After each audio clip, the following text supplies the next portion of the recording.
Haleluya, marilah kita menaikkan syukur kita kepada Tuhan untuk penyembahan yang penuh kuasa, untuk puji-pujian yang penuh kuasa, dan saya berdoa supaya pujian yang penuh kuasa ada di dalam kehidupan kita. Amin. Dikeluarkan dari Bukit Sion akan ada keselamatan. Amin. Marilah kita berdoa supaya ada keselamatan yang mengalir dari gereja Sion hari ini. Melalui ayat bacaan hari ini di Ibrani 1, Ibrani pasal 1 ayat 1 sampai 3, mestinya sampai ayat 4, tapi yang ayat keempat akan saya sebut di akhir nanti. Dan hari ini kita akan masuk ke dalam pelajaran kedua dari seri Kitab Ibrani. Minggu lalu kita telah pelajari tentang siapa penulis Kitab Ibrani dan latar belakang dari kitab tersebut. Dan kami juga membahas tentang iman yang stagnan, iman yang tidak bertumbuh, dan iman yang menyerah. Dan ini adalah masalah-masalah yang dihadapi mereka, dan mereka sedang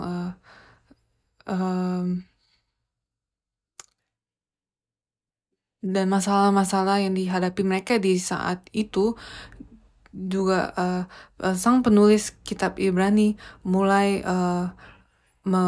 mengupas masalah-masalah tersebut dengan memperkenalkan Yesus Kristus. Dan seringkali kita mendoakan masalah-masalah kita dalam kehidupan kita.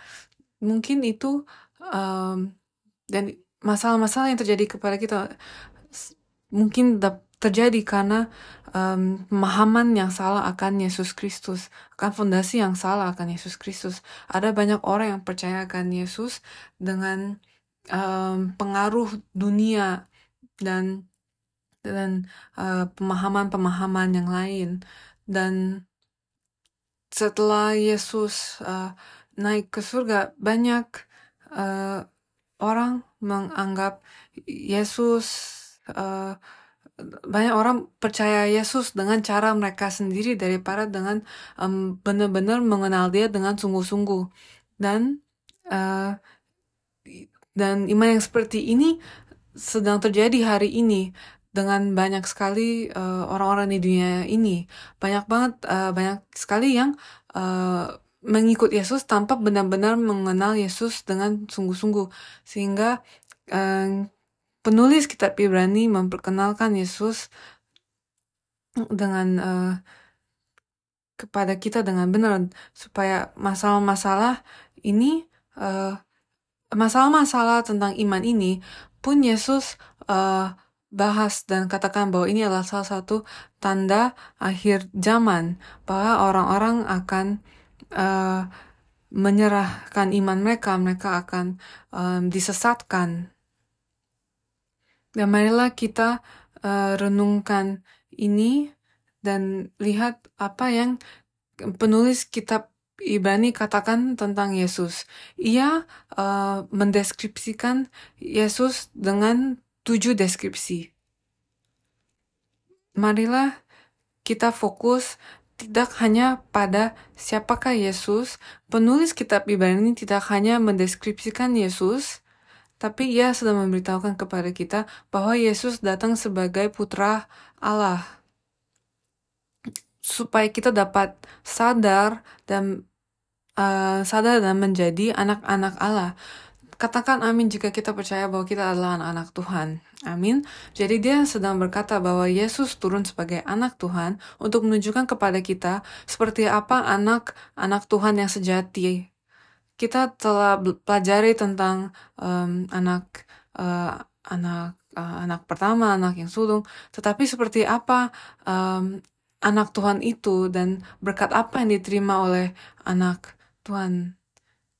Berkat-berkat apa yang kita terima sebagai anak-anak Allah. Marilah kita coba renungkan hal itu hari ini.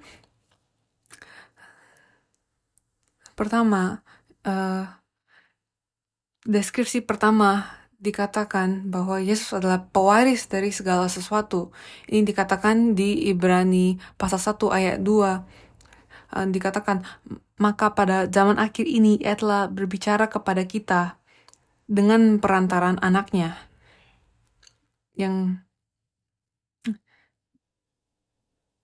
Dan di Ibrani ayat Ibrani 1 pasal 1 dikatakan, setelah pada zaman dahulu Allah berulang kali dan dalam berbagai cara berbicara kepada nenek moyang kita dengan perantara nabi-nabi. Jadi di sini dia sedang memperkenalkan Yesus dengan mengatakan bahwa di hari-hari akhir ini Allah berbicara kepada kita melalui putranya. Jadi ia sedang membedakan antara nabi-nabi zaman perjanjian lama dan Yesus di perjanjian baru. Pada masa perjanjian lama, Allah memberikan banyak ilham dan nubuat dan berbicara kepada mereka dengan berbagai cara yang berbeda. Tetapi masalahnya di perjanjian lama adalah para nabi-nabi ini mereka semua hanya menunjukkan salah satu sisi saja, salah satu aspek kecil dari gambaran yang besar. Seperti ketika kita melihat salah satu bagian kecil dari sebuah gajah, kita tidak akan tahu bahwa itu adalah sebuah gajah. Dan apakah kalian pernah bermain puzzle? Ketika kita hanya memiliki salah satu keping puzzle, kita tidak dapat melihat gambaran besar puzzle itu. Jadi apa yang kita lakukan terutama untuk main puzzle yang sampai beratus-ratus atau beribu-ribu keping, apa yang kita lakukan? Itu sudah level yang sangat susah kan? Untuk saya, yang saya lakukan adalah saya melihat dusnya, saya melihat gambaran besarnya supaya saya dapat mengetahui di mana keping ini harus diletakkan. Saya lihat dari pinggir ke pinggir, dan di perjanjian lama, para nabi-nabi di perjanjian lama itu seperti keping-keping puzzle. Penulis kitab Ibrani sedang mengatakan bahwa Yesus datang sebagai gambaran besar, dan dia adalah jawabannya, dan dia datang sebagai firman yang datang kepada kita. Jadi deskripsi pertama tentang Yesus adalah bahwa dia adalah pewaris segala sesuatu, dan segala sesuatu termasuk dunia fisik dan dunia rohani. Dia adalah yang mewaris segala yang Allah ciptakan di dunia fisik dan di dunia rohani. Tetapi mungkin kita bertanya, apa hubungannya dengan kita? Yesus ahli warisnya, bukan kita kan? Tetapi penulisnya di sini berkata bahwa Yesus adalah pewaris segala sesuatu, dan kita dapat ingat apa yang Rasul Petrus katakan di 1 Petrus 1 ayat 3-5 dikatakan, terpujilah Allah dan Bapa Tuhan kita, Yesus Kristus, yang karena rahmatnya yang besar telah melahirkan kita kembali oleh kebangkitan Yesus Kristus dari antara orang mati kepada suatu hidup yang penuh pengharapan, untuk menerima suatu bagian yang tidak dapat binasa, yang tidak dapat cemar, dan yang tidak dapat layu, yang tersimpan di surga bagi kamu, yaitu kamu yang dipelihara dan kekuatan Allah karena imanmu, sementara kamu menantikan keselamatan yang telah tersedia untuk dinyatakan pada zaman akhir. Jadi ketika kita berkata bahwa Yesus adalah pewaris segala sesuatu, kita perlu percaya bahwa jika kita ada di dalam Yesus, kita bersama-sama dengan Yesus adalah pewaris segala sesuatu. Amin. Rasul Petrus lanjut berbicara dalam ayat 18 hingga 19. Bagaimana kita dapat berpikir bahwa kita adalah pewaris segala sesuatu? Dikatakan, sebab kamu tahu bahwa kamu telah ditebus dari cara hidupmu yang sia-sia yang kamu warisi dari nenek moyangmu itu, bukan dengan barang yang fana, bukan pula dengan perak atau emas, melainkan dengan darah yang mahal, yaitu darah Kristus, yang sama seperti darah anak domba yang tak bernoda dan tak bercacat. Dan kita harusnya mewarisi semua dosa-dosa nenek moyang kita. Tetapi sekarang kita telah lahir baru, lahir kembali dengan darah Yesus. Sehingga sekarang kita ini mewarisi dari Bapa rohani kita, dari Allah Bapa, semua hal-hal rohani. Kita sekarang adalah anak-anak Tuhan melalui Yesus Kristus. Maka ketika dijelaskan deskripsi-deskripsi Yesus, itu adalah deskripsi-deskripsi yang perlu mendeskripsikan kita hari ini. Jadi, apakah kita adalah pewaris segala sesuatu? Apakah ini membuatmu senang? Kalian tidak terlihat begitu senang. Coba tunjukkan kepada saya muka yang senang. Di ayat 21, 1 Petrus 1 ayat 21, oleh dialah kamu percaya kepada Allah yang telah membangkitkan dia dari antara orang mati dan yang telah memuliakannya sehingga imanmu dan pengharapanmu tertuju kepada Allah. Di ayat 23, karena kamu telah dilahirkan kembali bukan dari benih yang fana, tetapi dari benih yang tidak fana, oleh firman Allah yang hidup dan yang kekal. Apakah kalian pernah bermain lotre? Saya tidak pernah, tapi apakah kalian pernah? Saya tahu bahwa mereka yang main lotre, mereka akan beli satu baris dan akan bayar untuk beberapa nomor dan mereka akan mulai berimajinasi kan, bagaimana akan saya gunakan harta ini ketika saya mendapatkannya. Meskipun mereka belum menang, tetapi dengan membayangkannya mereka disenangkan oleh imajinasi mereka.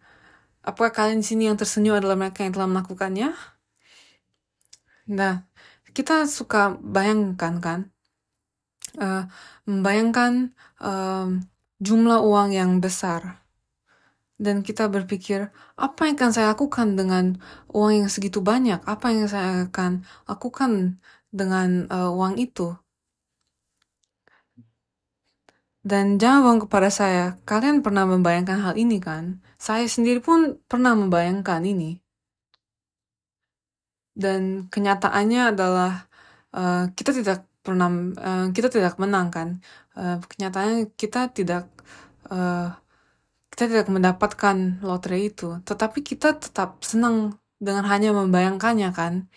Nah, coba kalian bandingkan rasa senang ini dari berimajinasi akan suatu harta yang mungkin kalian dapatkan tapi tidak dapatkan, dan bandingkan dengan rasa senang ketika Anda tahu bahwa Anda adalah pewaris segala sesuatu.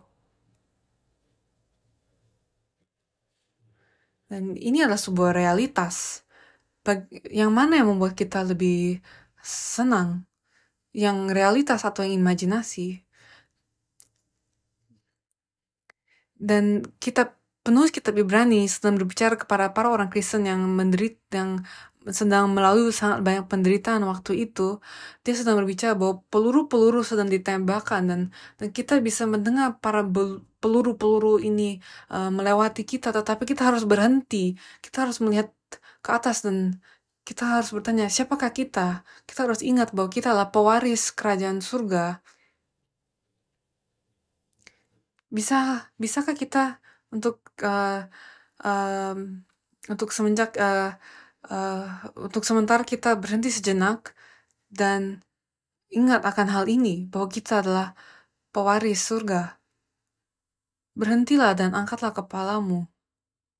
Kamulah anak-anak Allah, dan Ia ingin memberikan kepadamu segala sesuatu. Amin. Dan ketika kita sadar betapa besar jumlah harta yang Allah sediakan bagi kita, warisan yang Allah sediakan untuk dan yang akan segera kita terima, hal-hal yang ada di dunia ini tidak akan terlihat begitu indah. Masalah yang kita hadapi tidak akan terlihat begitu besar. Dan saya berdoa supaya berkat ini dapat kita terima. Yang kedua, deskripsi kedua adalah bahwa Dia adalah Sang Pencipta.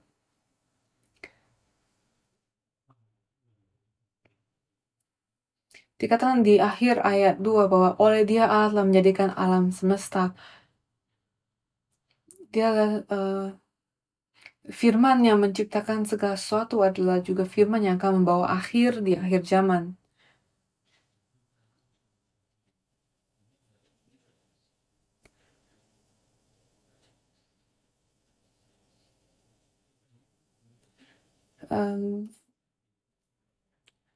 Di Yohanes 1 ayat 3 dikatakan bahwa segala sesuatu dijadikan oleh dia, dan tanpa dia tidak ada sesuatu pun yang telah jadi dari segala yang telah dijadikan.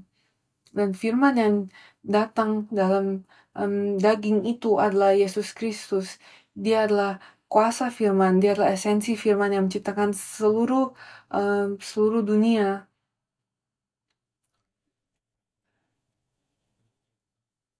Dan ketika Allah memperkenalkan Melkisedek kepada Abraham, ia memperkenalkan dia sebagai Allah yang maha tinggi, yang memiliki kuasa atas segala ciptaan. Dia menyatakan bahwa Allah ini adalah Allah kamu. Kita sering pusing dengan semua masalah di dunia kita, dan sampai kita lupa siapa Allah kita. Tapi Yesus adalah firman, dan dia adalah yang bersama-sama dengan Allah, dan melalui dia menciptakan segala alam semesta. Apakah kita akan menukarkan Allah ini dengan hal lain? Apakah kita akan menyerahkan Allah ini karena masalah-masalah yang kita hadapi?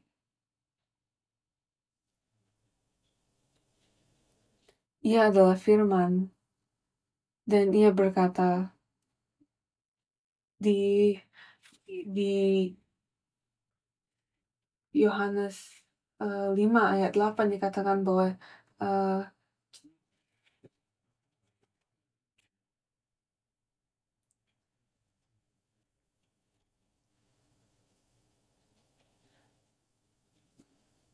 mereka yang menyimpan firman tidak akan melihat maut, dan ketika kita simpan firman Tuhan, kita tidak akan melihat maut.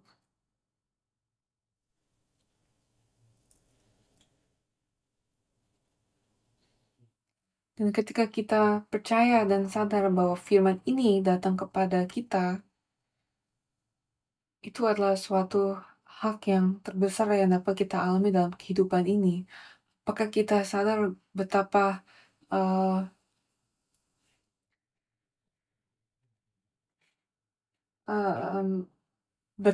besarnya hak istimewa yang kita terima dengan menerima firman Tuhan? Namun firman yang kita terima harus diaktifasi dalam hidup kita.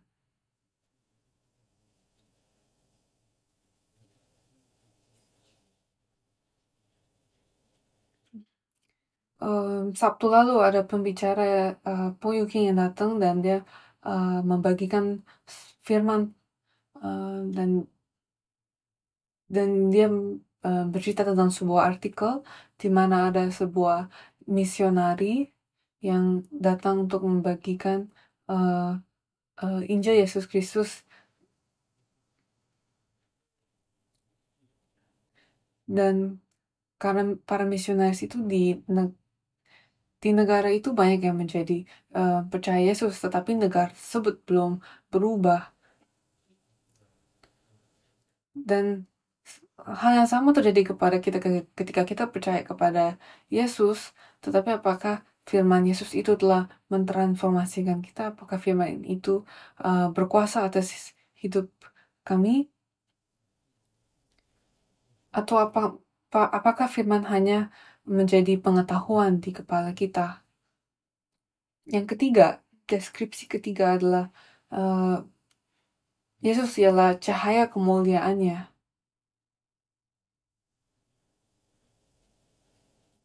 Di Ibrani pasal 1 ayat 3 dikatakan ia adalah cahaya kemuliaan Allah. Dalam bahasa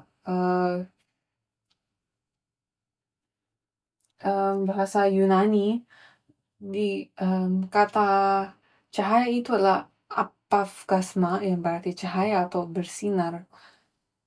Dan ini adalah pengungkapan kemuliaan Allah, dan hanya melalui Dia kita dapat memahami firman dan menyaksikan kemuliaan Tuhan.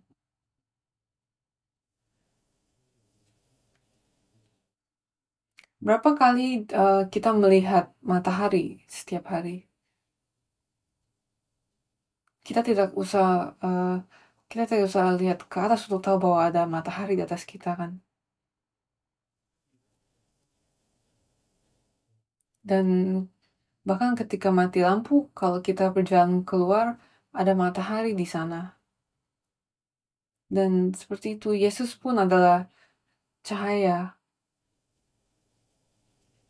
Ketika kita melihat cahaya matahari, kita sadar bahwa matahari itu ada. Dan hal yang sama dengan Yesus. Ketika kita pun harus menjadi pancaran cahaya Yesus.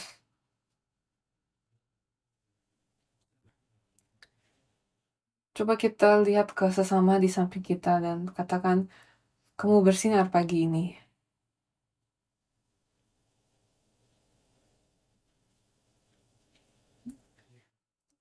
Kayaknya kalau saya cahaya di muka saya yang berminyak ya. Karena cahaya membuat kita dapat melihat.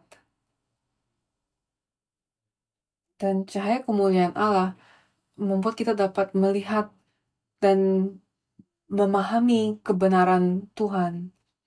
Jadi ketika Yesus dikatakan adalah cahaya Allah, ia adalah pengungkap kemuliaan Allah.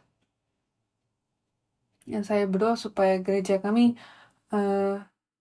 dapat memancarkan sinar kemuliaan Allah, supaya melalui kita semua orang-orang lain dapat melihat cahaya Allah.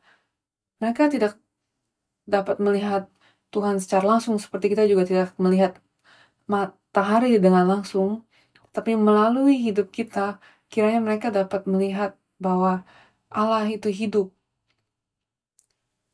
Dan betapa indahnya kemuliaan Allah. Saya berikan kamu sebuah PR minggu ini. Kiranya ada satu orang yang dapat menyatakan sebuah kesaksian kepadamu melalui hidupmu.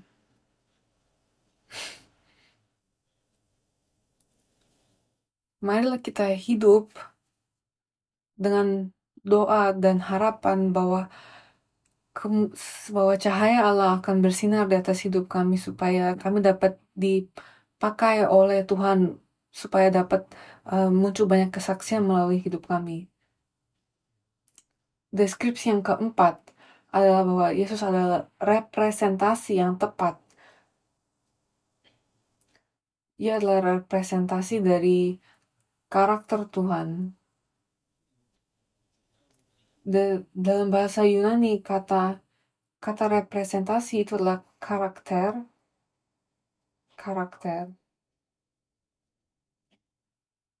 Ini adalah akar yang sama dengan karakter di bahasa Inggris.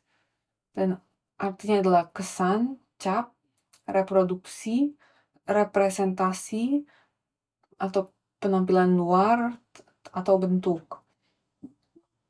Ini berarti ada esensi dari suatu hal. Dan Yesus adalah esensi atau karakter dari sifat Allah. Tapi ketika Allah menciptakan kita, Ia menciptakan kita dalam wujudnya untuk merepresentasikan Dia, untuk menjadi seperti Dia. Seperti anak-anak yang lahir.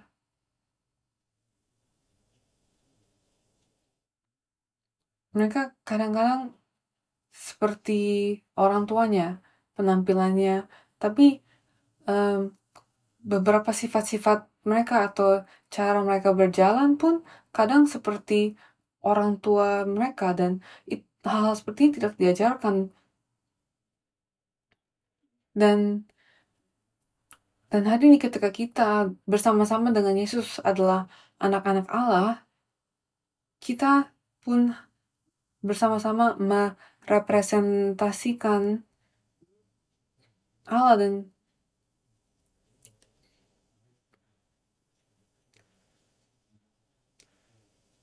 dan Yesus berkata bahwa Ia datang untuk melakukan dan membicarakan apa yang diperintahkan oleh Bapa, dan dia percaya bahwa ketaatan kepada firman adalah kehidupan, dan ini berarti ketika dia tidak taat kepada firman, dia tidak ada kehidupan.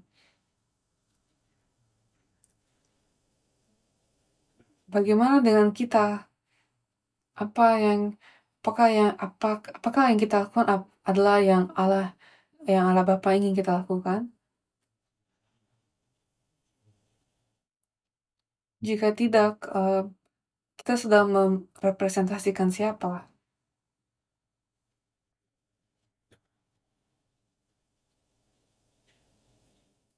Jadi, Yesus adalah representasi yang tepat, yang berarti Ia akan berpikir dan melakukan dan membicarakan apa yang uh, Bapa pimpin.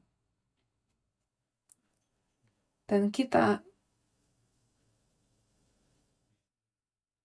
apa yang kita ingin lakukan adalah menjadi apa yang Bapa ingin kita lakukan. Deskripsi yang kelima adalah bahwa Dia adalah yang menjunjung tinggi segala sesuatu. Untuk menjunjung tinggi dalam bahasa Yunani adalah phero, yaitu artinya menanggung atau membawa atau melahirkan.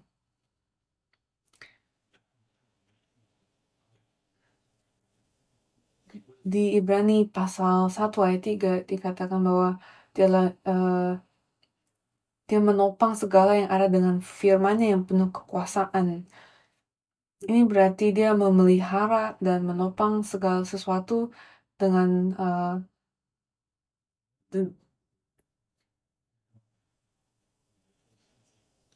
firman. Dia urutan di mana Tuhan menciptakan segala sesuatu. Tuhan Yesus memeliharanya. Yesus adalah firman yang bersama dengan Allah saat penciptaan, dan dia adalah firman di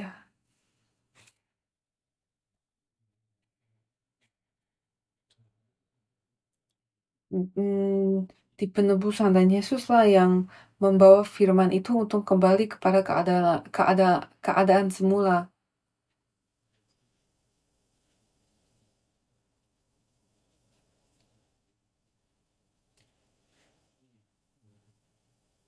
Manusia pertama itu jatuh sama seperti kita, tetapi berkat Yesus yang datang untuk memulihkan situasi kita.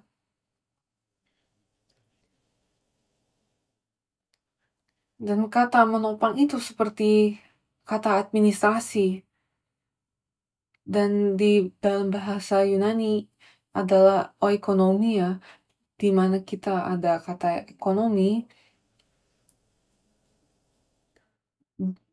Dari rumah, bisnis, gereja, atau sebuah bangsa harus ada sebuah administrasi dan sebuah ekonomi.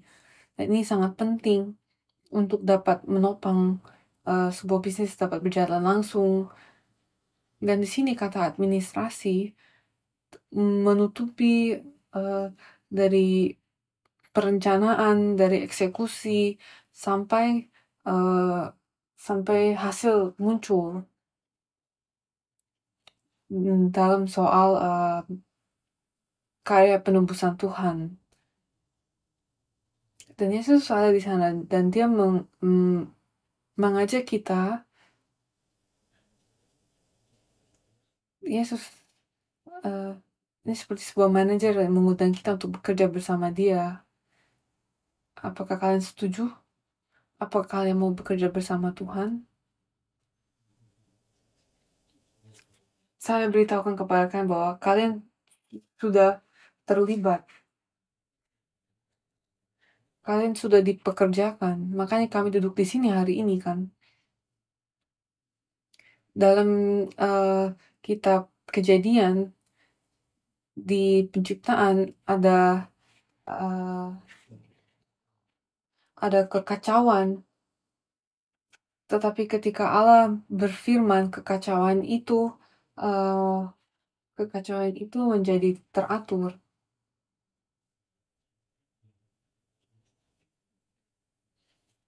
Di perjanjian baru, mereka yang dalam kekacauan karena dosa, Tuhan Allah mengirimkan firman, dan ketika firman datang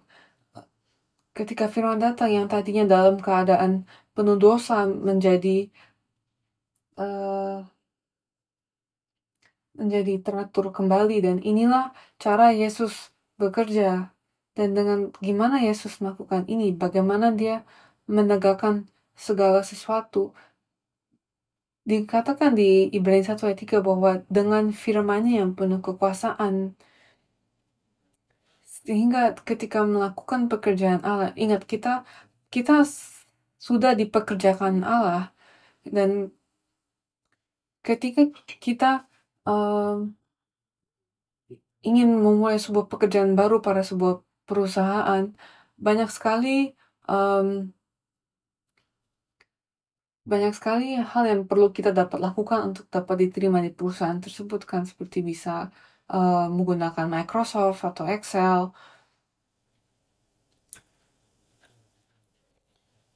Dan firman-nya yang penuh kekuasaan adalah abilitas yang kita perlukan untuk dapat berpartisipasi dalam administrasinya, karena itulah yang dia gunakan untuk melakukan pekerjaannya, yaitu firman-Nya yang penuh kekuasaan. Dan apakah kita dapat menggunakan firman Dia? Kita sedang menerima firman Tuhan, tapi apakah kita dapat menggunakan firman-Nya? Dan saya tidak hanya berbicara soal mengajarkan orang lain, tapi apakah kita menggunakan firman Tuhan yang penuh kekuasaan dalam hidup kita? Apakah ada firman-Nya yang mengubah hidup kita? Apakah kita ditransformasikan oleh firman itu? Kita perlu terlebih dahulu tertransformasikan melalui firman-Nya sebelum kita dapat mentransformasikan orang lain dengan firman ini.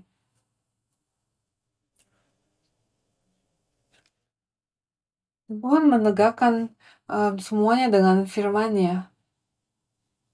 Ketika Ia turun ke bumi, Ia ingat akan perjanjian yang Allah berikan kepada Abraham, dan karena mereka memiliki kuasa firman-Nya, Tuhan datang kepada mereka, dan itulah kuncinya.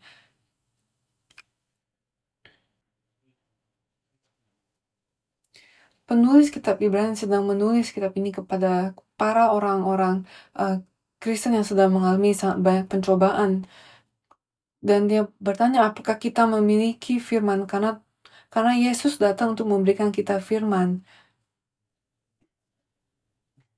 Kita harus berpegang kepada iman ini, dan untuk kita dapat berpegang kepada iman ini dan keselamatan terjadi dalam kehidupan kita, firman itu harus datang kepada kita. Dan deskripsi yang keenam adalah Yesus adalah orang yang melakukan penyucian dosa. Dikatakan di Ibrani pasal 1 ayat 3 bahwa Ia selesai mengadakan penyucian dosa. Jadi Ia turun dan melalui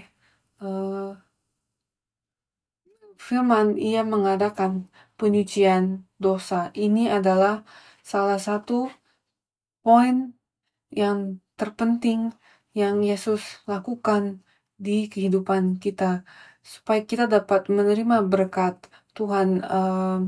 Pagar dosa itu harus diangkat terlebih dahulu. Untuk kita dosa-dosa di dalam diri kita harus dicucikan terlebih dahulu, dan Yesus mengadakan penyucian dosa itu. Tetapi kenapa kita masih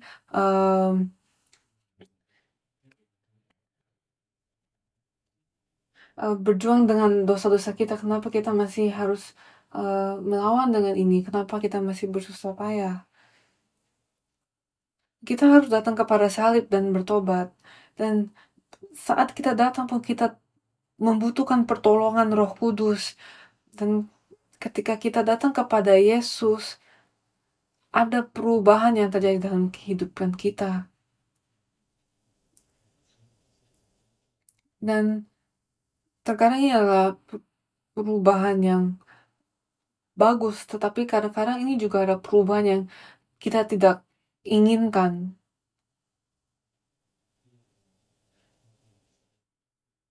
Untuk beberapa orang ini berarti bisnisnya runtuh atau hubungannya runtuh dan hal-hal yang beda-beda terjadi. Kenapa? Karena Yesus sedang mendorong kita satu persatu ke salib supaya kita dapat mengangkat tangan kita dan berlutut di bawah salib dengan hati yang penuh kerendahan hati dan penyerahan.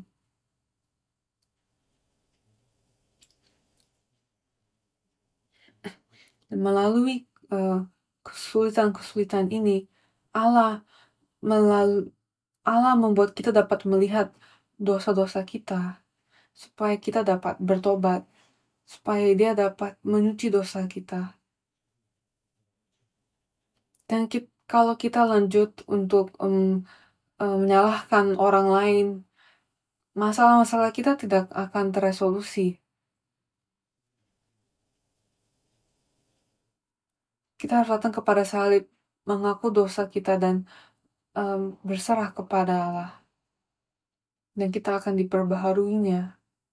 Kita akan menemukan damai sejahtera dan sukacita. Tujuannya satu, untuk Allah dapat mengampuni dosa kita supaya kita dapat datang kepada salib Kristus. Dan ini yang Yesus mampukan. Ketika kita fokus kepada itu, mungkin proses penderitaan kita tidak akan begitu perih. Dan inilah doa pribadi saya untuk kalian. Kita harus mencabut semua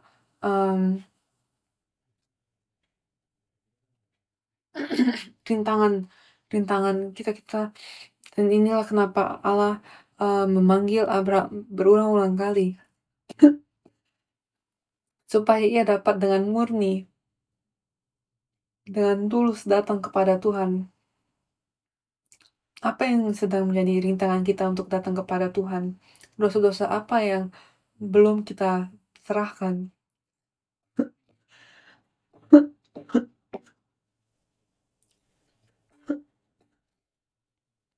Dan saya berdoa supaya kita semua, supaya Yesus mengangkat semua rintangan-rintangan dan dosa-dosa kita, supaya kita dapat datang kepada Allah. Dan yang terakhir, deskripsi yang ketujuh adalah ia adalah yang duduk di sebelah kanan yang mulia di tempat yang tinggi. Di Ibrani pasal 1 ayat 3 dikatakan bahwa ia duduk di sebelah kanan yang maha besar di tempat yang tinggi.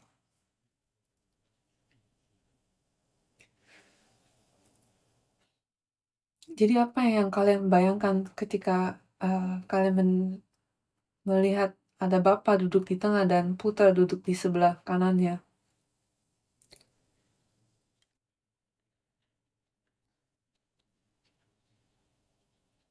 Apa yang sedang mereka lakukan? Apakah mereka hanya duduk diam di sana? Apa artinya ini? Bayangan apa yang sedang gambaran ini bicarakan kepada kita? Di Mazmur 110 ayat 1 dikatakan, duduklah di sebelah kananku sampai kubuat musuh-musuhmu menjadi tumpuan kakimu. Ini adalah pasal di mana Melkisedek disebut, tapi dimulai dengan ini, bahwa demikianlah firman Tuhan kepada Tuanku, duduklah di sebelah kananku sampai kubuat musuh-musuhmu menjadi tumpuan kakimu. Firmannya tidak eh,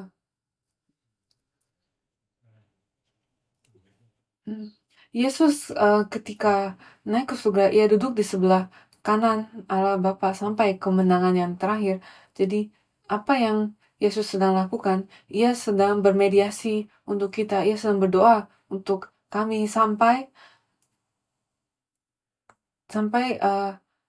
musuh-musuhnya menjadi tumpuan kaki sampai kemenangan akhir. Jadi kita uh,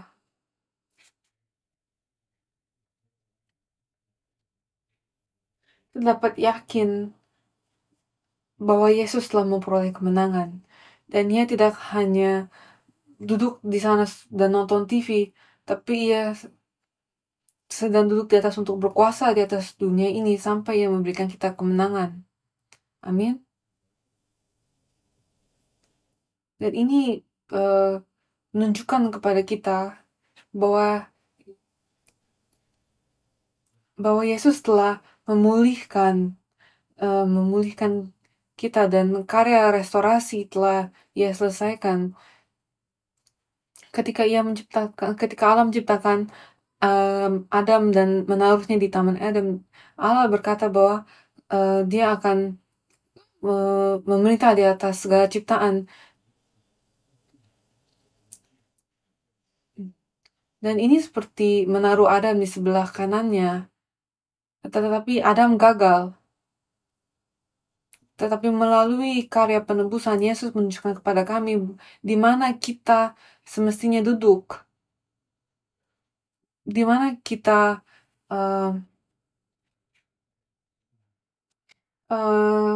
di mana tempat menjadi kepemilikan kita. Yesus bicara bahwa kita sekarang sedang mengalami sangat banyak rintangan, tetapi Yesus bilang, jangan khawatir bahwa kemenangan akan datang. Kita sedang mengalami banyak masalah hari ini, tetapi kursi kita telah menjadi milik kita oleh Yesus. Mari kita lihat Efesus pasal 2 ayat 4-7. Tetapi Allah yang kaya dengan rahmat oleh karena kasih-Nya yang besar yang dilimpahkannya kepada kita telah menghidupkan kita bersama-sama dengan Kristus sekalipun kita telah mati oleh kesalahan-kesalahan kita, oleh kasih karunia kamu diselamatkan. Dan di dalam Kristus Yesus, Ia telah membangkitkan kita juga dan memberikan kita tempat bersama-sama dengan Dia di sorga, supaya pada masa yang akan datang, Ia menunjukkan kepada kita kekayaan kasih karunia yang berlimpah-limpah sesuai dengan kebaikannya terhadap kita dalam Kristus Yesus.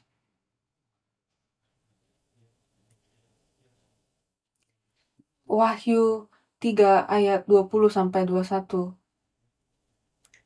Lihat, aku berdiri di muka pintu dan mengetuk. Jikalau ada orang yang mendengar suaraku, aku membukakan pintu, aku akan masuk mendapatkannya, dan aku akan makan bersama-sama dengan dia, dan ia bersama-sama dengan aku. Barang siapa menang, ia akan kududukan bersama-sama dengan aku di atas tahtaku, sebagaimana aku pun telah menang dan duduk bersama-sama dengan Bapakku di atas tahtanya. Ini membuat aku berpikir, mungkin bukan dua kursi yang berbeda.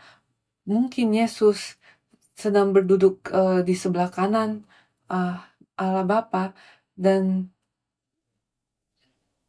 dia berkata kepada kita bahwa kita akan duduk bersama dengan Dia. Tetapi bagaimana Yesus dapat kepada tahta itu? Bagaimana Yusuf yang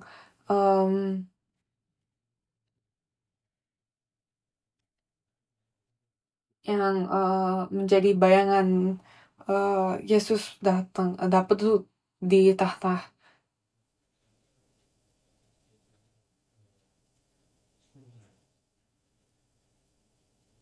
Di atas tahta, dan bagaimana Yusuf dapat melalui semua penderitaannya dapat menyelamatkan saudara-saudaranya.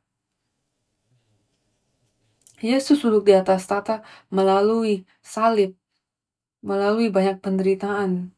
Dan marilah kita berdoa kepada Bapa bahwa Bapa melalui semua rintangan dan pencobaan yang kita alami, kiranya kita dapat sampai kepada tahta.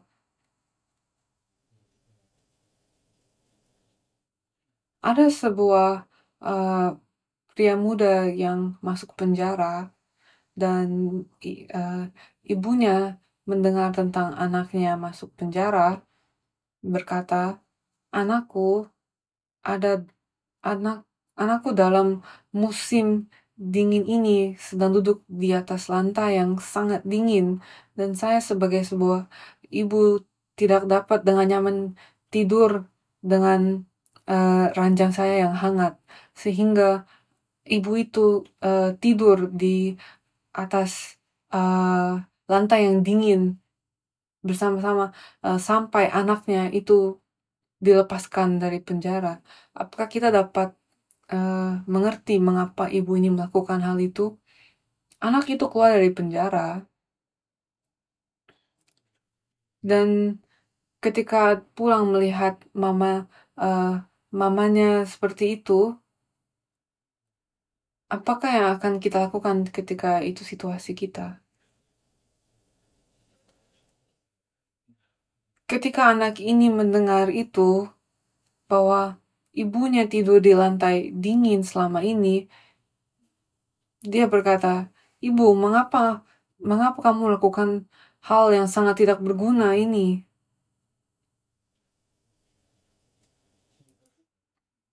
Apa yang dimaksudkannya? Dia berkata, apa yang dia berkata, "Mama, apa yang kamu lakukan membuat uh, membuat hati saya sakit. Seharusnya kamu tidak melakukan itu. Saya masuk penjara karena saya pantas masuk penjara. Saya melakukan kesalahan, tapi kamu tidak pantas melakukan itu. Mengapa kamu melakukan itu? Itu menyakitkan hati saya." Dan ini adalah kisah yang benar. Dan anak ini akhirnya menjadi seorang pendeta di gereja Katolik, dan dia menjadi seorang misionari, dan dia datang ke Sudan, dan dia mengurusi anak-anak yatim, dan dia menghabiskan banyak hidupnya mengurusi anak-anak yatim itu melalui masa-masa yang senang, melalui suka dan duka. Ia bersama-sama dengan anak itu, dan suatu hari ada seorang yang datang kepada dia dan nanya kepada dia, "Eh, Pak misionaris, mengapa kamu hidup di desa ini? Ini sangat tidak berguna. Kamu tidak akan mengubah apa-apa. Kamu tidak mengubah dunia dengan menghabiskan waktumu di sini." Dan di saat itu dia sadar dan ingat apa yang dia katakan kepada ibunya tak bertahun-tahun yang lalu. Tidak berguna. Tapi tidak berguna. Tapi sebenarnya ini bukan tidak berguna. Apa yang dunia katakan tidak berguna sebenarnya adalah kasih. Dan Yesus melakukan hal yang tidak berguna, kan? Dia mati di kayu salib. Dan ini adalah perspektif dari dunia. Dan banyak hal yang kita lakukan sebagai orang Kristen tidak berguna. Mungkin lebih sehat untuk kita tidur lebih lama di hari Minggu. Mengapa kita datang ke gereja? Mengapa kita melayani di sini sampai siang? Mengapa kita mengeluarkan persembahan? Mengapa kita mengeluarkan dana-dana kita? Semua hal-hal ini tidak berguna. Itulah yang dikatakan dunia. Tapi apakah ini berguna untuk kita? Apakah ini tidak berguna ke kita?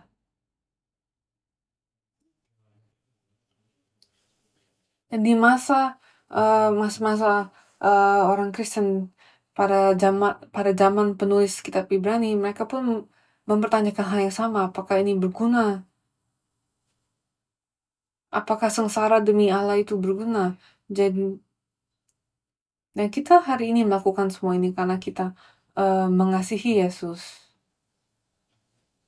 Dan saya mau menyemangati kita semua untuk marilah kita melakukan hal yang dikatakan tidak berguna ini. Marilah kita tergerak oleh kasih akan Yesus Kristus. Dan saya percaya apa yang dunia katakan tidak berguna, Allah berkata tidak ternilai. Dan ketika Allah berpikir bahwa ini tidak ternilai, ada berkat yang luar biasa yang akan tersedia untuk kita. Marilah kita berdoa. Allah Bapa,